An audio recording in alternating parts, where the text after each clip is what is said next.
go back and forth, Minneapolis to Duluth. And we need to connect as communities, as Indian people.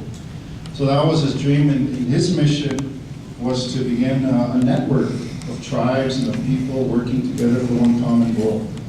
Try to get our people off drugs, get our young people out of gangs, try to stop the violence, and to try to find a better way. You know, all of us are always trying to do that.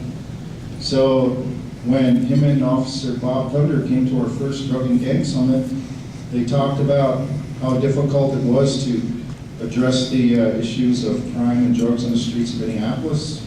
And they had a lot of stuff to share with us here. And Fox Valley, I think, did the first couple. And it was really a successful conference. Since then, we've done a lot of good things. I know our public safety department, Bill Brunel and his people are going to share with you this week about some of our successes and also some of our problems we run into. But overall, as a nation, I think we're doing pretty good. Crime is down. Drug trafficking is down. They took some pretty hard decisions and some things that we had to do in this community to put our foot down to address those issues. But you know, somebody had to do that. And the whole thing with dealing with these issues is not so much just punitive, just not punishing people or putting people in jail. It's helping people before they even get to that point. Helping our youth. That's why we really strive to provide more opportunities for our youth and more jobs for the people out there. You know, if they can take home a paycheck, support their family and feed their babies and those kind of things, then you're going to be less up to go out and participate in these kind of lifestyles. Now, I grew up in a family, nobody ever came and visited me in jail. My mom told me, you end up there, you stay there. I didn't put you there. I'm not going to go up there and we're poor. I ain't got no money to bail you out of jail. So if you end up in jail, deal with it. I still love you, you're my son, but I can't make your decisions for you. And so I never even called her. I never bothered because I knew what the answer would be. Hey, you made your bed, not lying in it. So those are all about choices and decisions, and you know, unfortunately, some of my friends did. By the time I was 22, you know, I'd lost about 18 of my very closest friends, you know, to addictions and suicide, car crashes, murder, all those things. I grew up on this reservation. I saw all the horrors that all of us see, you know. And so I really want to commend all of you, all of the programs here, because I know what you do. A lot of times you don't hear it. Thank you for your work, but us at the Tribal Council, we do recognize your hard efforts. And I'm glad that this is commemorating the life and celebrating the life. Now, I don't see it as a sad thing today, with my brother Bill, you know, because we're celebrating his life and carry on his mission. He's a great guy, and you know, he had a lot of friends and did a lot of good work in the Indian country. And we're just now starting to get going with the carrying on the mission part of it. Can't let that stuff just end. I know that's not what he would have wanted. He would have said, hey, somebody's got to take over now. You know, who's that going to be? So, do you guys like this facility? What do you think? Pretty good, huh? I'm not a marketing guy, but I got to put a pitch in for the casino.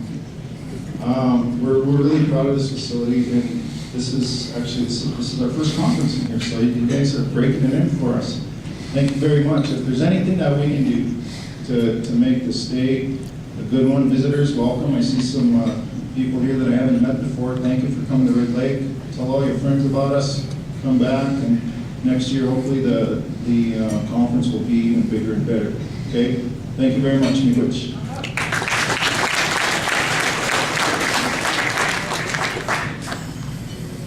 Tom said we're handing those songs down, down, down, down. Just made that one this morning. These guys are good. The next thing on our agenda, actually, the presentation from the Public Safety Department. You have gentlemen, please come up. Kelly and Bill.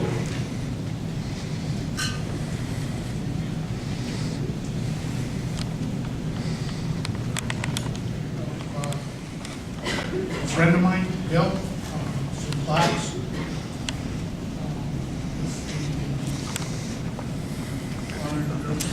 On the girls.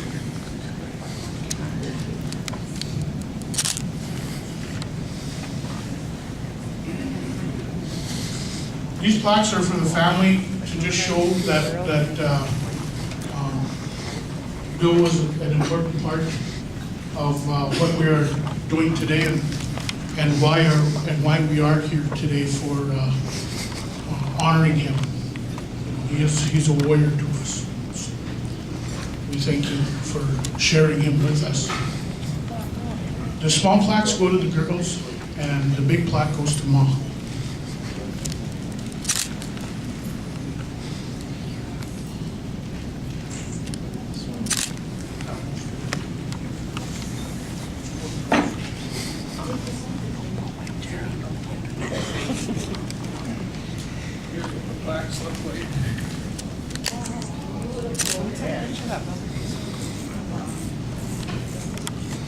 If we could, we'll ask that Mom's plaque, the big one, if we could put it on display just for the duration of the summit so people can also enjoy it. So, thank you very much.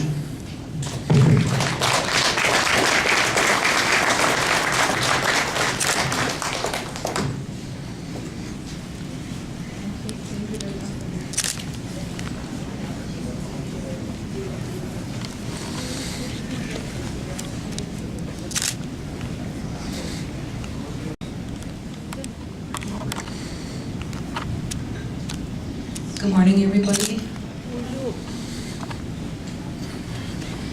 I have the honor in presenting our first speaker. His name is Charles Sehan, and he's the Executive Director of the National Association of Drug Division Investigators.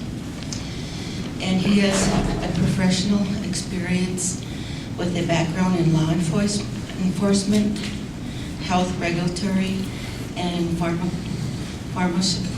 pharmacology industry. He has various skills in investigation, management, and program development. He is a well-known international speaker on the topics of pharmaceutical abuse and division and counterfeit pharmaceuticals. Please welcome Charles F. Sehan.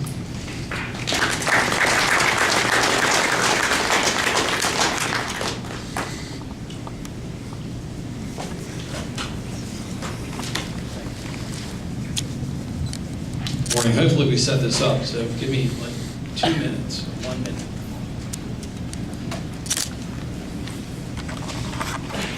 Give you a really broad overview. I'm going to start with methamphetamine, but I'm going to get a little bit more deeply into prescription drug abuse because I think that's unfortunately the problem that many of our counties, our communities, and your community is probably seeing today.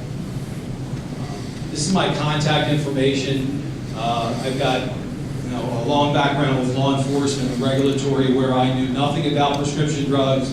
Then when I began investigating healthcare providers from the state of Maryland, that's sort of where I broke my teeth and got involved more in what prescription drugs are and what they can do and how addictive they are and the problem with them. I'm going to show you a lot of that. And what I'm really going to focus on, I think more importantly, what we're seeing, and I think what you're probably seeing also, is the younger age of our kids that are becoming more involved in prescription drug abuse. I'm going to start with methamphetamine, pseudoephedrine. This is how we usually see it. When you buy it, if you have an allergy, use Benadryl, Sudafed,